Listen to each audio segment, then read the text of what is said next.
Coloca aqui para mim o tema da nossa mensagem hoje. Vamos falar junto? Não participe, vamos lá, 1, 2, 3. Não participe da ceia indignamente. Fale para a pessoa que está do seu amigo: olha, não participa da ceia indignamente. Esse tema assusta crente. O que tem de crente que não ceia quando ele lê isso na Bíblia?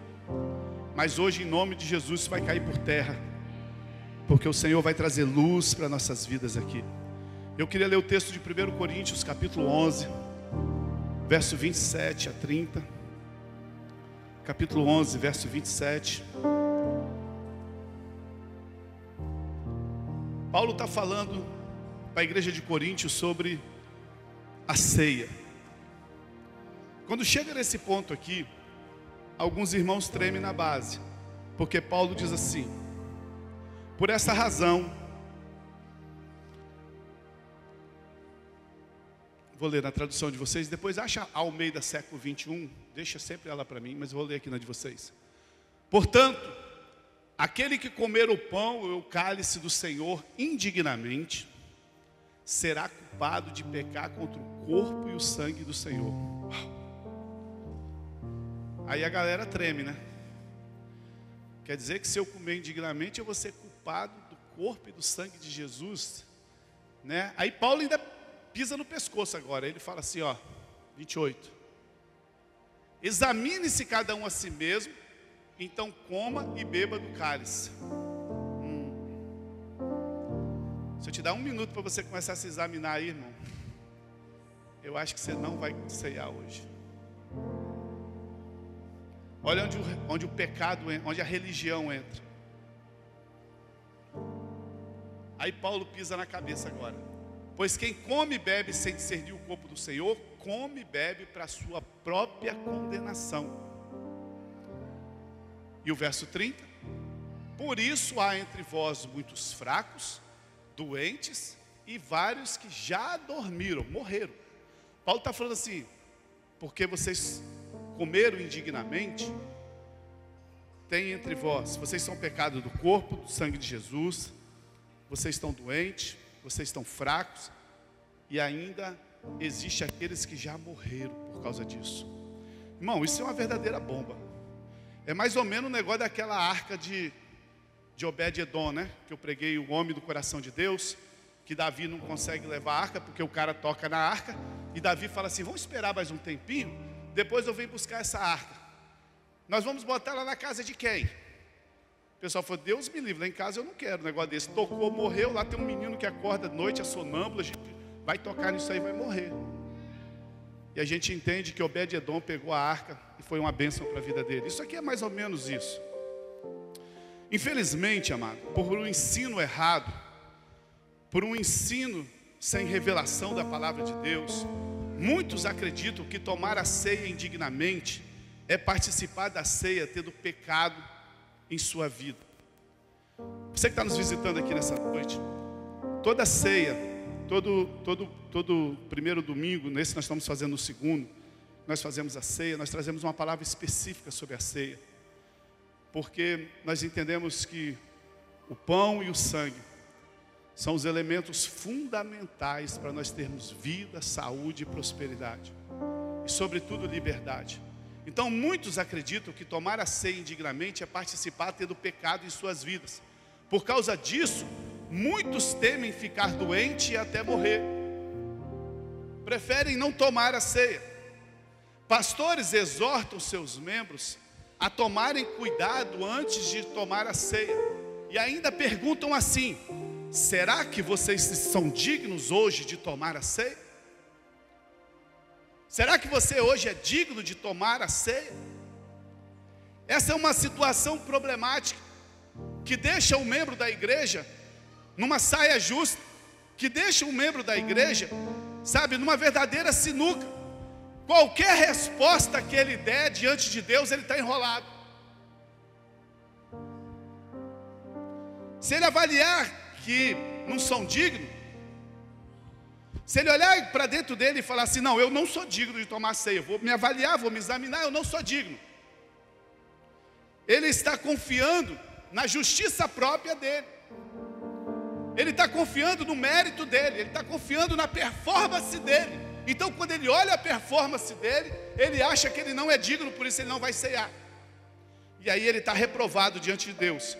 Mas existem aqueles que concluem que são dignos. E eles acham que por causa da justiça própria dele, porque ele merece, e então ele pode ceiar. Tanto um contra o outro abole o sacrifício de Jesus na cruz. É uma situação ruim, causada por um ensino errado. Um ensino tão simples da palavra de Deus, mas que quando não é ensinado corretamente, traz peso para a igreja, perde os benefícios. Como o texto diz, por causa disso, há muito entre vós fracos, doentes e que morreram até por causa disso. O que significa participar indignamente da ceia, pastor? O que significa ser digno para participar? Participar indignamente não se refere a ser digno de ceiar por causa de ter ou não ter pecados. Deixa eu te falar, ninguém é digno de tomar a ceia. O Senhor Jesus, Ele morreu por pessoas indignas. Observe o que Paulo diz: aquele que comer o pão e beber o cálice do Senhor indignamente. Fala assim comigo, indignamente. Paulo está dizendo assim: aquele que comer e beber do cálice do Senhor indignamente será culpado. Eu não sei se aqui entre nós tem professores de português aqui, mas eu creio que todo mundo estudou. A palavra indignamente, presta atenção, é um advérbio. Fala assim comigo, advérbio. A palavra indignamente aqui é um advérbio que se refere à forma como participamos da ceia. Se fosse uma palavra indigno, se Paulo estivesse dizendo assim, aquele que for digno ou aquele que for indigno não pode participar ou pode participar, mas Paulo disse assim, aquele que participar indignamente. Indignamente é um advérbio. A palavra indigno, então, se refere a uma pessoa, se refere a mim, a você, mas não foi essa a palavra que Paulo usou. Paulo usou um advérbio, é uma qualidade, é uma ação. Indigno, por outro lado, é uma qualidade da pessoa. Então o que Paulo está dizendo? Não é que a pessoa era indigna, era que a forma dela, que ela estava participando, era indigna. Essa é a diferença entre um advérbio e um adjetivo. Não era que Paulo estava dizendo se as pessoas eram dignas. Paulo não estava dizendo assim, olha, avalie se você é digno, avalie se você merece cear. Não, Paulo não estava dizendo isso. Paulo estava dizendo assim, aquele que comer indignamente, de forma indigna. Ele não estava falando da pessoa, ele estava falando da maneira. Você vai num tribunal conversar com o juiz. Você foi intimado para ir num tribunal conversar com o juiz. Aí você vai de sunga de praia. Você é digno, sim ou não? Sim, você é digno. A sunga de praia não tira a sua dignidade. Mas você está vestido dignamente? É isso que Paulo está falando.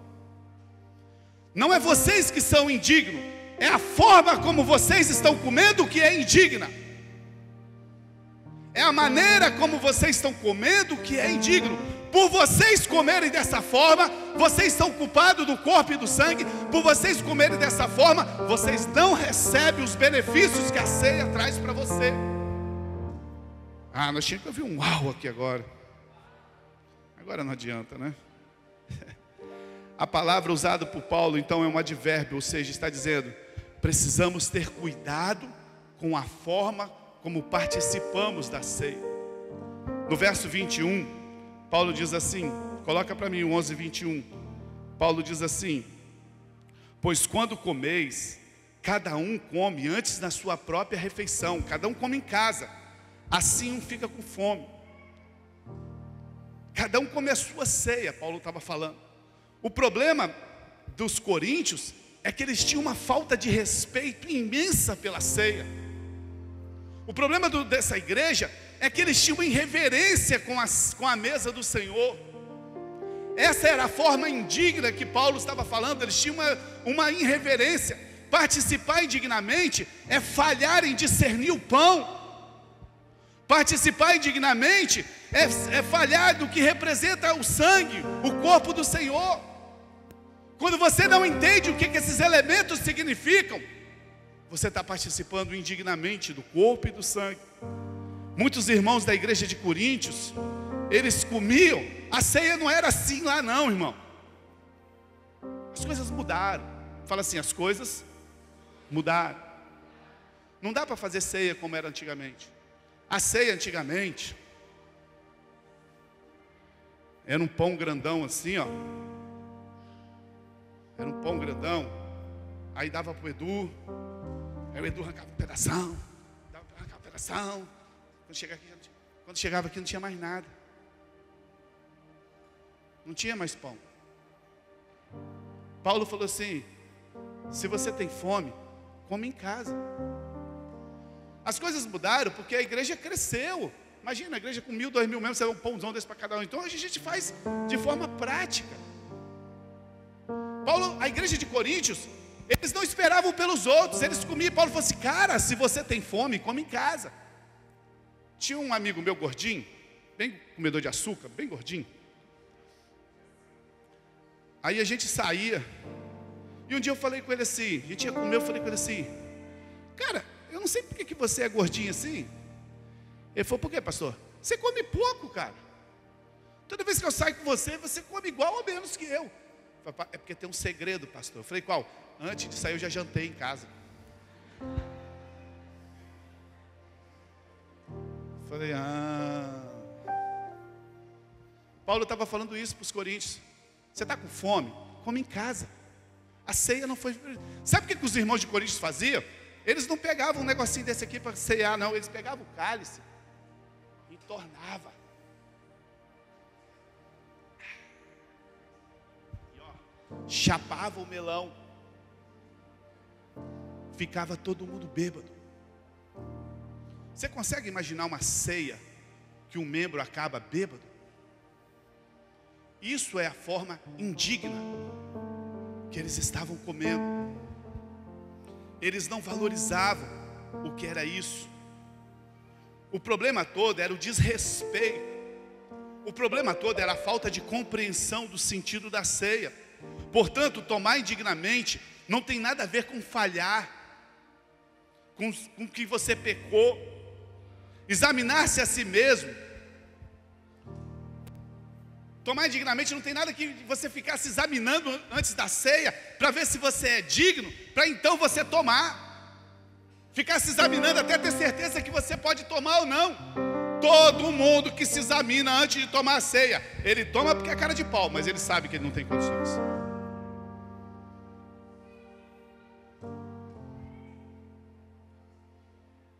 Indignamente tem a ver com o modo, fala assim, com o modo como as pessoas participam da mesa do Senhor. Paulo diz que eles estavam fracos. Paulo diz que eles estavam doentes. Paulo diz que eles já até morreram. Eu creio, amado, de coração, simplesmente porque eles não puderam desfrutar. Eles estavam fracos, eles estavam doentes, porque eles não desfrutaram da cura que há no corpo de Cristo.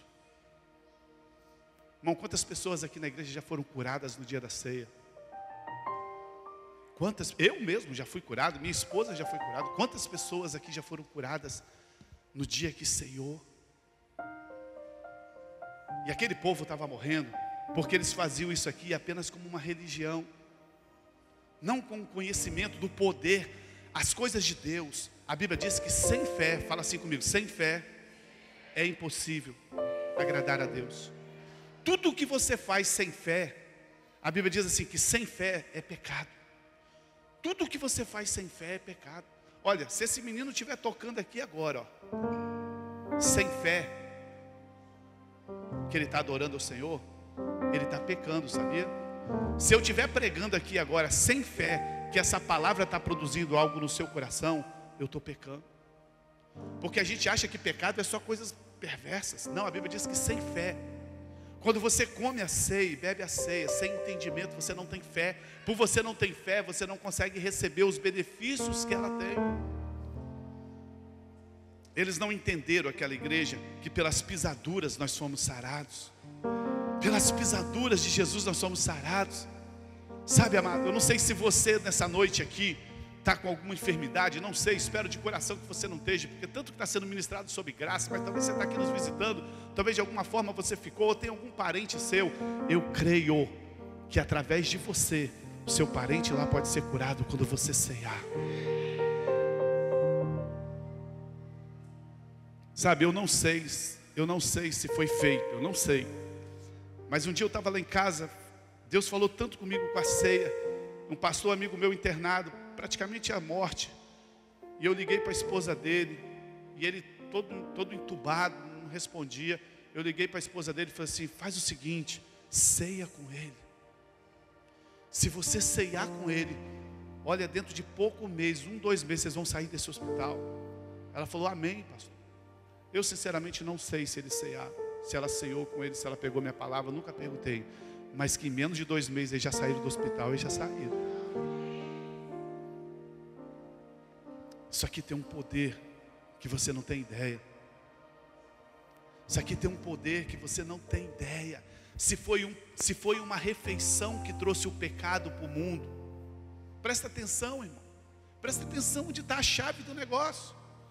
Como diz o nosso amigo, onde está o drive. Se foi uma chave, se foi uma refeição que trouxe o pecado para o mundo, imagina a refeição que Deus preparou para nós, o poder que ela tem, se você entender disso aqui. Você está mal espiritualmente, irmão? Ceia hoje. Você está doente? Ceia hoje. Você está fraco? Ceia hoje. A ceia não é para forte, a ceia é para fraco. Jesus falou que ele não veio buscar os sãos, ele veio buscar os doentes. O remédio não é você tá bom, você vai para o hospital, irmão. Doutor, eu vim aqui. O que você tem? Não tem nada, doutor, só vim que te ver. Tem um remédio aí para mim? Tem, tomar vergonha na cara. O remédio é para quem está doente. Só que a pessoa chega na igreja doente, ela se examina, fala: não vou tomar. E ela sai daqui mais doente, porque ela não tomou o remédio daqui, Deus providenciou para ela. Porque a religião ensinou para ela que se ela tomar indignamente, ela morreria. Mas indignamente não é você, indignamente é a forma, porque você é digno, porque Jesus te fez digno na cruz. Para de olhar para você. O grande problema desse conceito errado é que ele se estende para todas as outras áreas da nossa vida. O problema de se examinar, o problema de ficar olhando para você na ceia, é que esse conceito errado, ele entra para todas as áreas da sua vida. Falar para o irmão assim: irmão, queria que você liderasse uma célula. Ele vai dizer assim: pastor, primeiro eu vou orar, eu vou me examinar, vou ver se eu sou digno de tomar conta de pessoas. Aí ele fica uma semana orando: não, pastor, não vou não. Se pedir o irmão para orar pelo enfermo, ele fala assim: não, eu vou me examinar. Ele fala assim: não, como que eu tenho doença, eu vou orar pelo enfermo, pastor, não sou digno. Se pedir o irmão para expulsar um demônio, ele vai dizer que ele não é digno. Por quê? Porque ele pegou no alimento mais importante que tem na igreja, e ele trouxe essa mentira para todas as áreas da vida dele. Então em todas as áreas da vida dele, ele vai achando que ele não é digno de fazer nada, e o diabo deita e rola. Se você concluir que você não é digno, e não ter fé para fazer o que foi pedido, você cai na armadilha do diabo. Se você concluir que você é digno, você pula para a justiça própria, e também não tem nenhum resultado. Somente aqueles que creem que foi justificado pelo sangue de Jesus são úteis para Deus. Quem são as pessoas que podem trabalhar? Quem são as pessoas que podem expulsar demônio? Quem são as pessoas que podem orar pelos enfermos? Quem são as pessoas que podem ministrar na casa de Deus? Aqueles que creem que foi justificado pelo sangue de Jesus. Somente essas pessoas são úteis para Deus. Não existe utilidade no seu talento. Só existe utilidade naqueles que creem no que Jesus fez na cruz por nós. Ele sabe que não é nada. Ele sabe que não é por causa da sua justiça. Ele sabe porque tudo procede de Deus. Tudo é pela força de Deus. Ele sabe que o Espírito Santo reside dentro dele. E porque o Espírito Santo reside dentro dele, então ele pode orar pelos enfermos. Ele pode orar pelos endemoniados serem libertos. Não é por ele, é pelo que Cristo fez nele. Mas existe uma consciência de pecado e uma consciência de perdão. Sabe, muita gente tem consciência de pecado.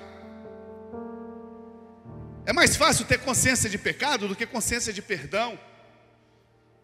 Todo mundo acredita no que o primeiro Adão fez. Ninguém tem dúvida do que o que Adão fez no Éden trouxe a humanidade para esse caos. Mas são poucos os que creem que o segundo Adão, Jesus, o que ele fez no Calvário, mudou toda a nossa sorte. Sabe, se pela ofensa de um homem veio o pecado no mundo, muito mais a abundância da graça sobre aqueles que recebem a abundância da graça e o dom da justiça reinarão em vida através de Cristo Jesus. Se o primeiro Adão pecou, o segundo Adão foi superior ao primeiro Adão. Mas a consciência de pecado é muito maior. Escute, entende o que eu vou te falar nessa noite? Você precisa se opor frontalmente a todo o ensino do mundo, quando ele te ensina para você ficar olhando para você mesmo. Isso é uma mentira do mundo. Não, você precisa olhar para você. Isso é uma mentira disseminada do mundo. Cai nessa mentira de engano que foi trago para dentro das igrejas através da psicologia. Escute, a tática do inimigo, a tática do diabo sempre foi a mesma. Ele quer desviar nossa atenção de Cristo e colocar a atenção em nós mesmos. O diabo sempre usou essa artimanha. Ele quer tirar o seu foco de Cristo e colocar o seu foco em você mesmo. É isso que a psicologia faz. Nós pensamos que se nós olharmos para nós, se nós nos analisarmos e nos conhecermos, nós vamos ser mudados. Não, mas você precisa se enxergar. Mas não é essa a verdade do Evangelho. Nós somos mudados somente olhando para Cristo. Você pode ficar olhando para você, irmão, tanto você quiser. Você não vai mudar nada na sua vida. Olhar para si mesmo continuamente, isso se chama, sabe o quê? Introspecção. Fala assim comigo, introspecção. A introspecção acredita que fazendo isso, você pode mudar. Ouça o que eu vou te falar nessa noite. A verdade é que a introspecção, ela produz desânimo e condenação. Quanto mais você olha para si mesmo, quanto mais você olha para os seus méritos, quanto mais você olha para o seu comportamento, quanto mais você olha para você, menos fé você tem. Quanto mais você fica consciente de si mesmo, mais você vai sentir condenação e angústia na sua vida. Você não pode ter fé quando você olha para você mesmo. Quando você olha para você mesmo, você perde a sua fé. Nós só temos fé quando nós olhamos para Cristo. Existem duas coisas do mundo que invadiram a igreja: a psicologia e a filosofia. Acreditam que a psicologia tem o poder de mudar o homem. De forma bem geral, de forma bem grosso modo, psicologia ensina que você é o que você é hoje, porque existem questões do passado que ainda te prendem. Inventaram até a cura da alma, botaram outro nome, né? Você é o que é hoje, porque tem coisas lá do passado que estão te prendendo.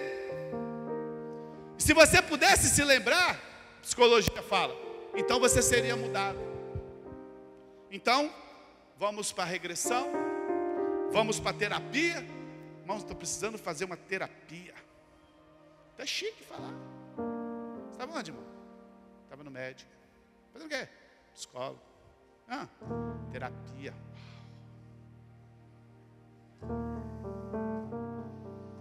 Uau, terapia, hein?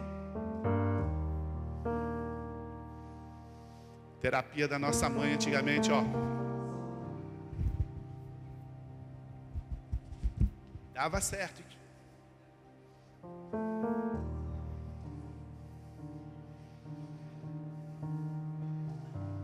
Vamos fazer uma regressão.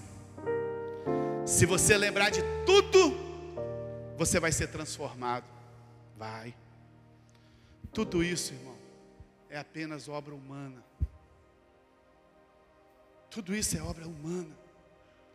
Se a psicologia ou qualquer outra coisa pudesse mudar o homem, Jesus não precisava ter vindo morrer na cruz.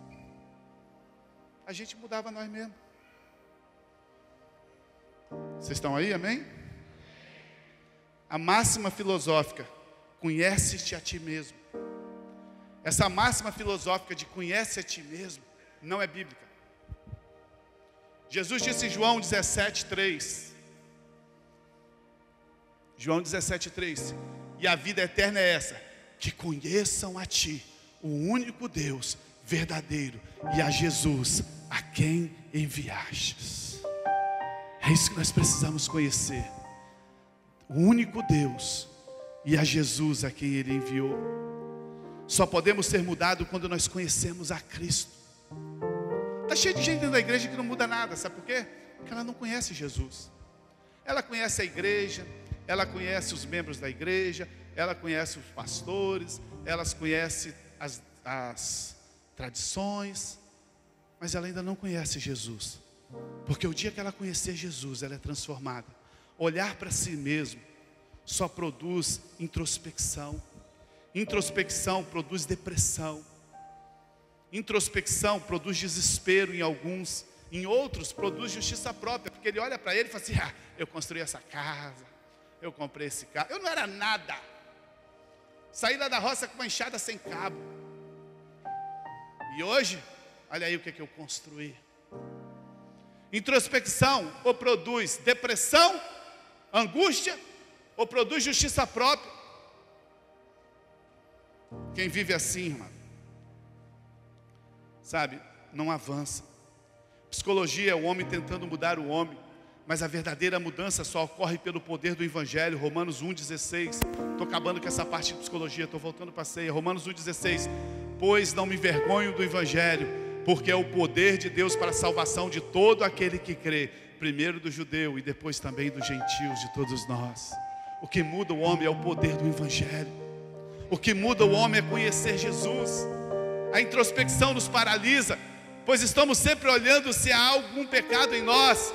Nós estamos sempre nos olhando, sabe, se nós estamos na carne ou no espírito. Nós estamos sempre olhando se tem algo correto em nós, se nós oramos o suficiente, se nós estudamos o suficiente, se nós fizemos o suficiente. Quem vive assim, irmão, vive uma vida cansada, vive uma vida angustiada.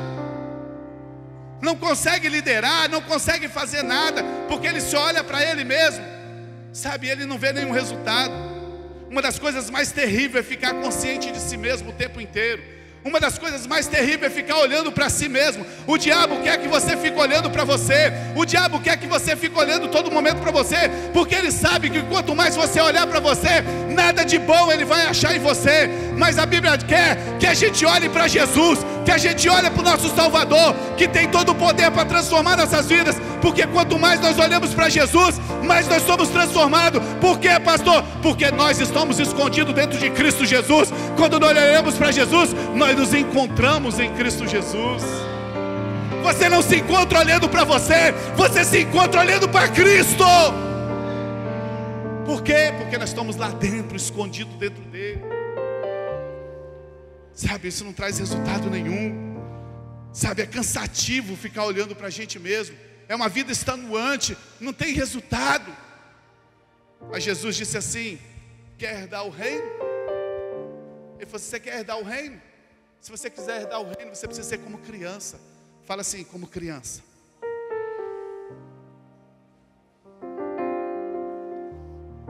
Por que tem que ser como criança para herdar o reino? Criança não se olha. Você já viu criança se olhando? Criança não se olha. Sabe? Criança nunca está consciente de si mesmo.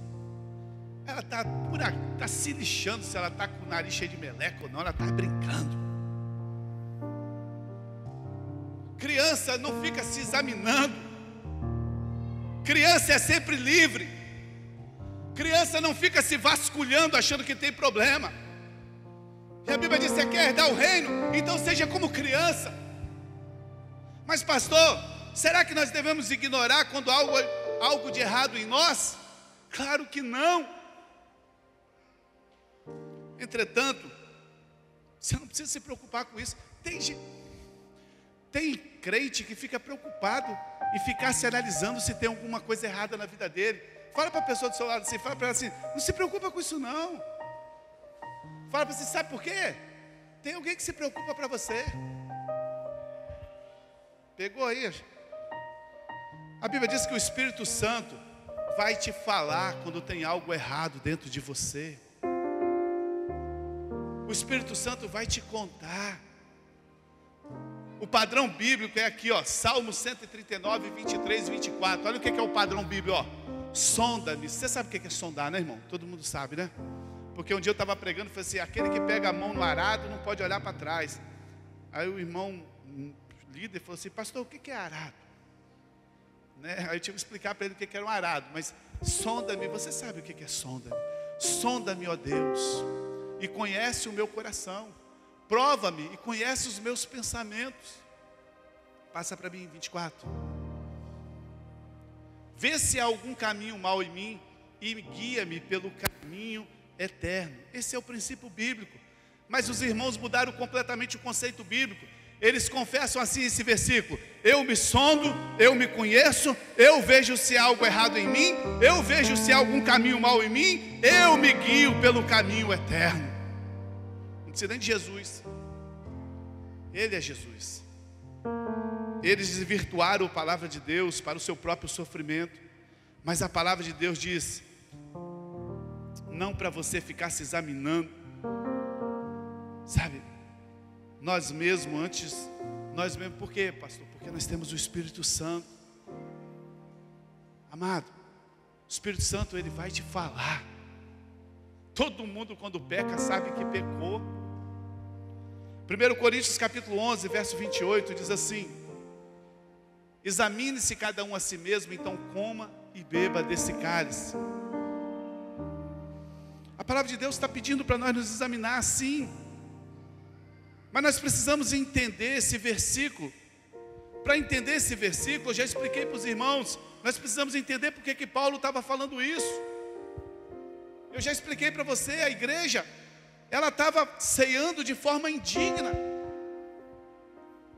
Ela estava comendo demais, ela estava bebendo, se embriagando, e Paulo falou assim: olha, essa forma é indigna, por isso se examine, vê que vocês estão fazendo errado.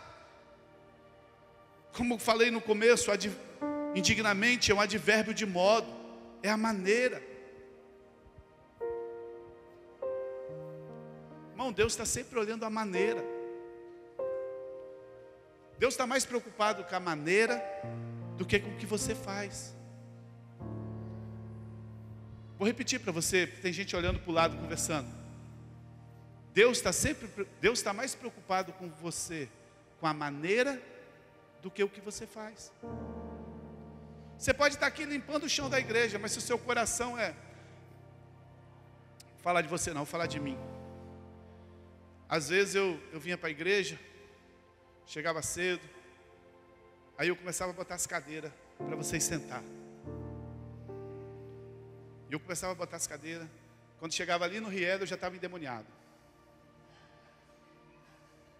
Ali na terceira, uma, duas, chegava ali não, acho que na segunda eu já estava endemoniado, irmão.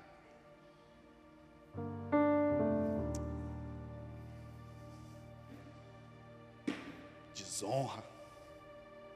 Pastor tem que ficar botando tudo.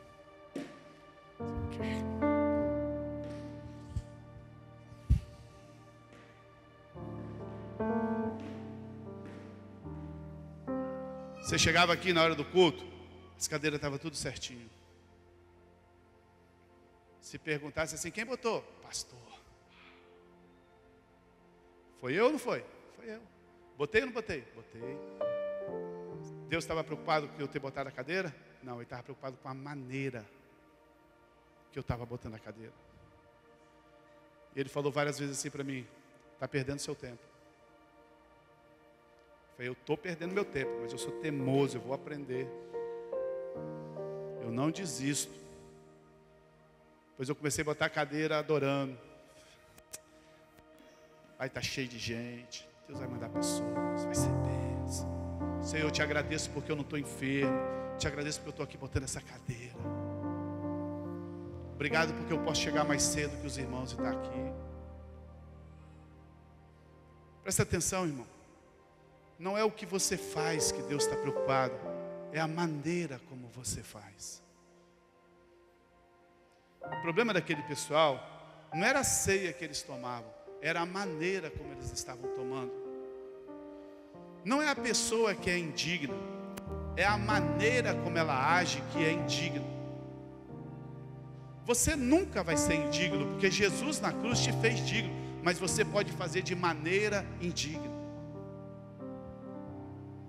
Paulo não disse para eles observarem, para eles serem dignos de ceiar. Ele disse que eles estavam fazendo de maneira errada. E para fazer de maneira errada, não faça. Aí, os pastores de hoje, os líderes das igrejas hoje, eles interpretaram errado e transformaram a ceia numa reunião de introspecção. O pastor pega o pão e o cálice, entrega para os irmãos e diz assim: feche seus olhos. O irmão fecha o olho. E ele diz assim: será que você é digno de comer esse pão e beber esse cálice? Aí o irmão já está com o pão e o cálice na mão, e ele fecha os olhos, ele faz assim, aí ele começa a lembrar.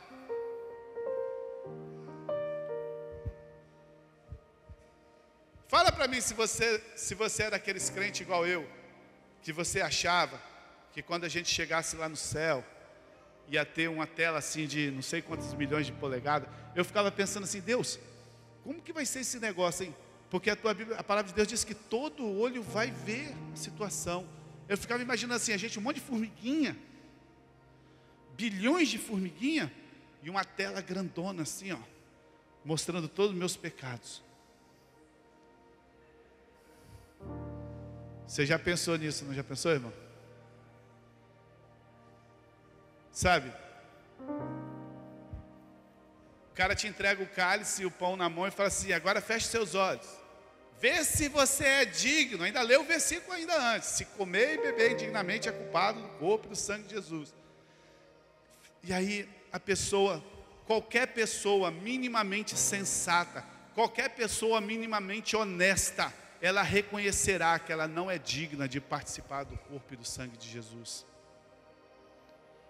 Antes, eu já estou encerrando, o Ministério do Louvor pode subir, eu falei que ia ser bem rápido hoje. Antes, eu espero que seja antes, eu espero que isso não aconteça mais hoje nas igrejas, né? Talvez aconteça em alguns lugares ainda. Sabe, o momento da ceia era algo tão sério. O momento da ceia era algo tão sério que ele era feito às portas fechadas. Por exemplo, não tem ceia domingo à noite, ceia domingo de manhã, com as portas fechadas só para os membros. Eu sou da época dos dinossauros. Eu sou da época que tocar a bateria era do diabo. Porque a Bíblia diz que Lúcifer tocava tambores. Você viu que todo baterista, a gente precisa orar mais por eles, né? Mas é brincadeira. Então, a ceia ela era feita com as portas fechadas. Só membro podia entrar. E era muito comum essa cena que eu vou te falar aqui agora. Eu não, espero que isso não aconteça mais hoje.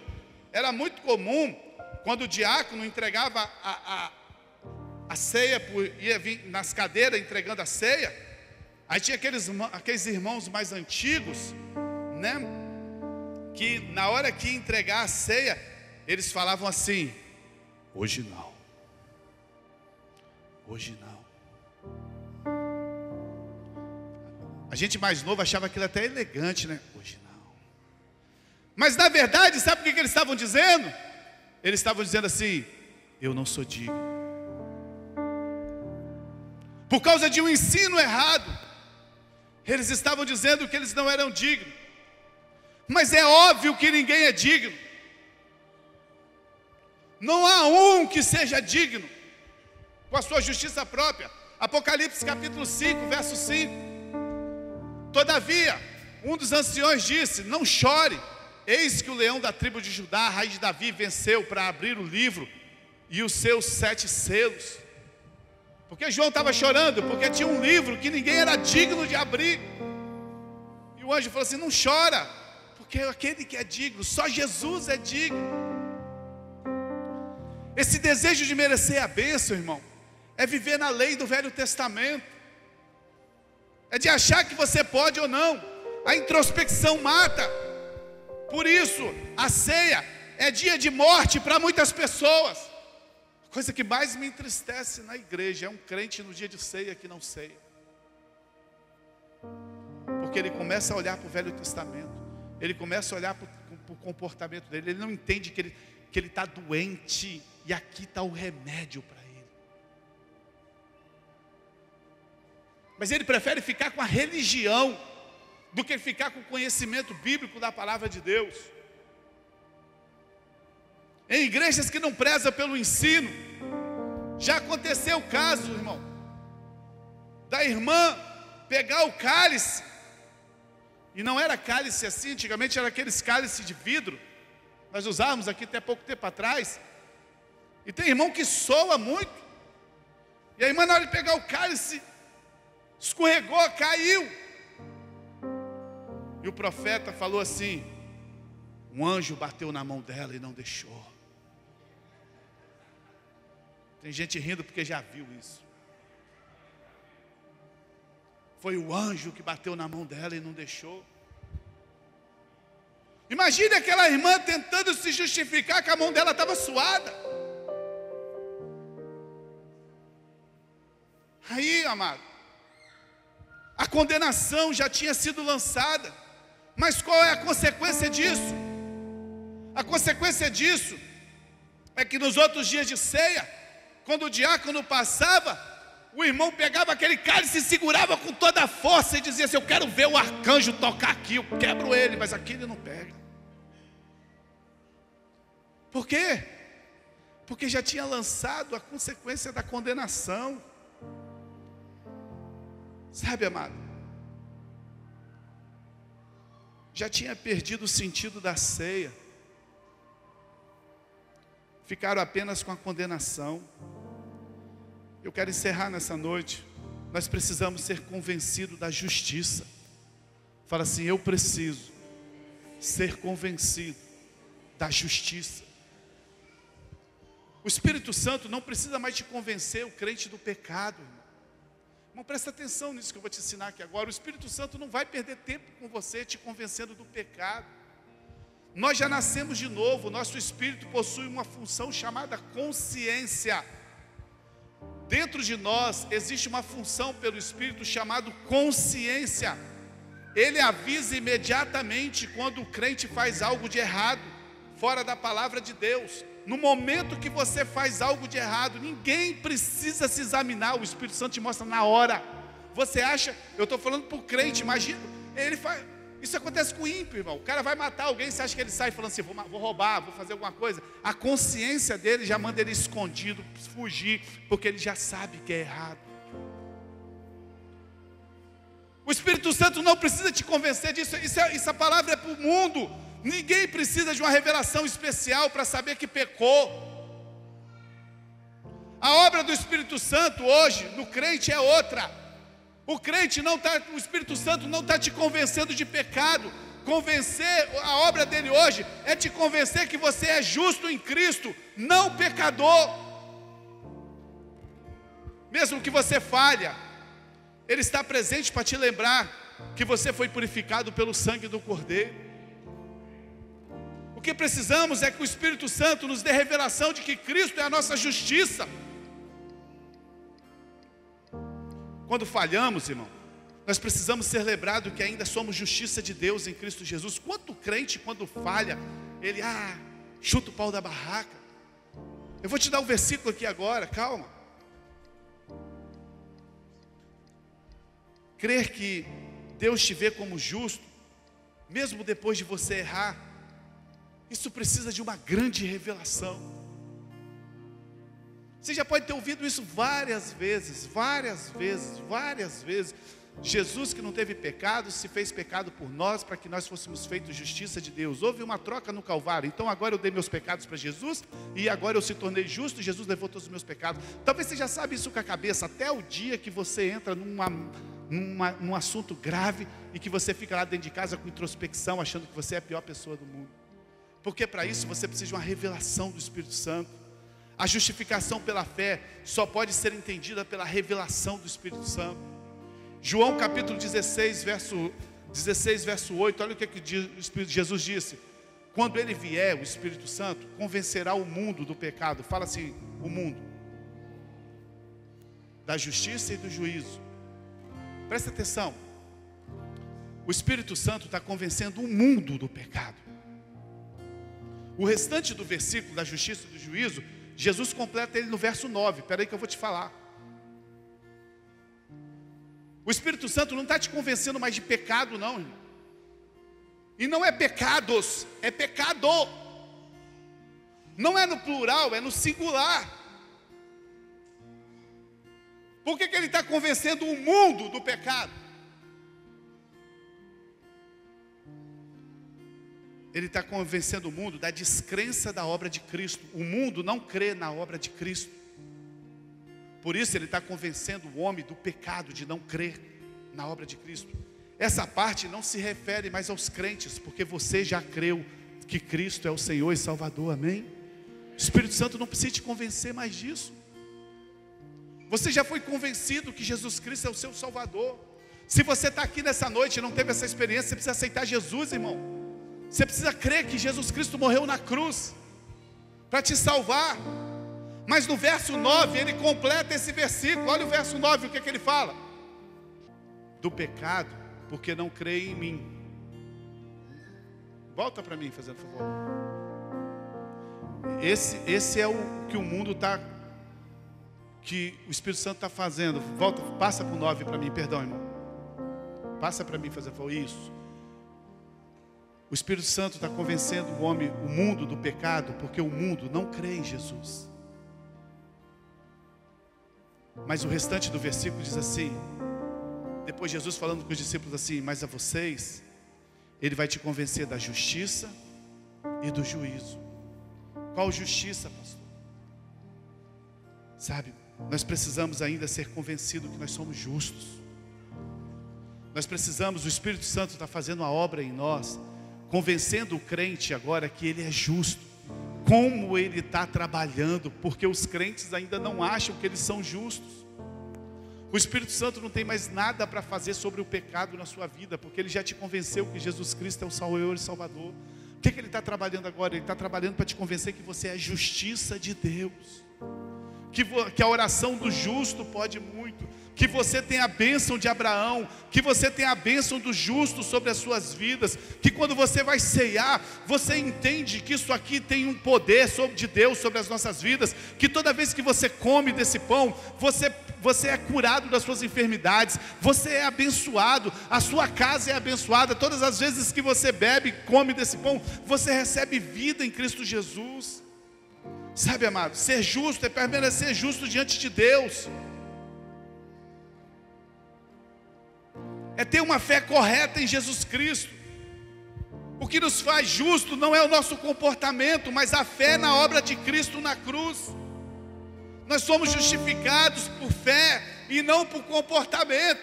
Por que você não ceia? Porque você olha o seu comportamento, e quando você olha o seu comportamento, você não sente justo. Mas quando você crê em Jesus, a Bíblia diz que você foi justificado pela fé. Somos justificados por fé e não por comportamento. O Espírito Santo, ele é o nosso ajudador, não o nosso acusador. Você acha que o Espírito Santo está dentro de você o tempo todo para te acusar dos seus pecados? Não, Deus já colocou em nós uma função chamada consciência. Todo mundo tem consciência, todo mundo sabe quando errou. Não precisa do Espírito Santo ficar te explicando isso. A criancinha, o cachorro, nem sei se cachorro tem consciência, o meu acho que tem. Eu não sei se cachorro tem consciência, mas o meu deve ter. ele faz xixi no lugar errado, é só falar assim: caramba, cara, vaza. Você não precisa do Espírito Santo te falar dos seus pecados, porque você tem a consciência, ele sabe, a sua consciência já te mostra que você errou. Mas o Espírito Santo trabalhou na sua vida para te convencer do pecado. Qual o pecado? O pecado da blasfêmia do Espírito Santo. Qual é a blasfêmia do Espírito Santo? Não aceitar Jesus como Senhor e Salvador. No dia que você aceitou Jesus como Senhor e Salvador, o Espírito Santo te tornou justiça de Deus. E agora Ele está trabalhando na sua vida, que você não é mais pecador, você é justiça de Deus. E como você é justiça de Deus, você pode ceiar, e o Espírito Santo é seu amigo que está dentro de você todos os dias. Aleluia. O Espírito Santo foi nos enviado para nos ajudar e não para nos importunar. Imagina um amigo do seu lado o tempo todo falando assim: nossa, esse sapato, hein? Nossa, essa calça, hein? Nossa, esse brinco, hein? E ó, não sei o que. Imagina você ter um amigo o tempo todo assim te amolando. Tem gente que acha que o Espírito Santo é um acusador. O acusador é o diabo, irmão, não é o Espírito Santo, não. O Espírito Santo é seu amigo, que quando você cai, quando você erra, ele fala assim: vem cá, continua, cara, você é justiça. Quando você vacila, ele fala assim: eu estou com você até o fim dos dias. Quando você não está animado, ele fala assim: eu sou a sua força. Ele não está dentro de você para te condenar, ele está dentro de você para te ajudar. Fala assim: o Espírito Santo é meu ajudador. Tem gente que acha que o Espírito Santo é um sujeito implicante, que veio para ficar atormentando a gente o dia todo. Não, o Espírito Santo veio para te trazer paz, alegria. Jesus falou assim: olha, eu vou embora. Aqueles discípulos andavam com Jesus, e Jesus falou assim: olha, eu vou embora. Os discípulos falaram assim: vai não, vai não. A gente gosta de ficar com o Senhor. Estou com fome, o Senhor multiplica pão. Estou sem dinheiro, eu peço com peixe, tem uma moeda dentro da boca, a gente paga o imposto. Minha mãe está doente, minha sogra está doente, o Senhor cura ela. Fica aqui, Jesus, o Senhor é bom. Ele falou assim: não, eu vou. Mas não se preocupa não, eu vou mandar um melhor ainda, que vai andar dentro de vocês. O Espírito Santo não veio aqui, o Espírito Santo veio aqui para terminar a obra. Ele está trabalhando dentro de você agora, dizendo que você é justiça de Deus, que você pode ceiar, que tem vida. Você não pode cear de forma indigna, você tem que cear de forma digna, porque você é digno. Qual é a forma digna? Quando eu comer desse pão e eu beber desse cálice, eu recebo vida dentro de mim. Eu reconheço o que Jesus fez na cruz, eu valorizo o que Jesus fez na cruz. Eu sei que aqui está a vida para mim, e todas as vezes que eu comer, todas as vezes que eu beber, eu estou anunciando a volta de Jesus, até que Ele venha, até que Ele venha, até que Ele venha. Vamos ficar de pé e vamos cear, até que Ele venha. Oh! Não coma indignamente, coma nessa noite discernindo o corpo. Oh, vamos adorar o Senhor. Adoração é a porta da graça. Oh, aleluia, aleluia. Adore, agradeça ao Senhor. Eu sou o altar, sou a lenha, sou o incenso que queima, fumaça que sobe pra ti. Então consuma-me, transforma-me, pra que não viva eu, mas Cristo vive em mim. Cristo vive em mim. Oh! Eu sou